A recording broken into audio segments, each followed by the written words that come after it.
ঋষিকেশ, যেখানে বলা হয় যে এই পবিত্র গঙ্গা আমাদের মা প্রথম একটু সমতলে নেমে আসে, এরপর হরিদ্বার এবং তারপরে হচ্ছে বেনারস এবং তারপরে সমতলে নেমে যায়। তো ঋষিকেশের এই সৌন্দর্য যা ব্যাখ্যা করা যায় না।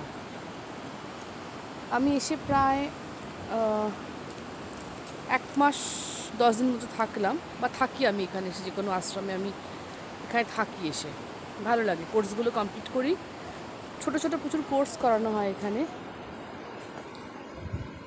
বেদান্তের ওপরে, উপনিষদ, বেদান্ত, গীতা, স্বামীজিরা এখানে ক্লাস করান, বেশ ভালো লাগে।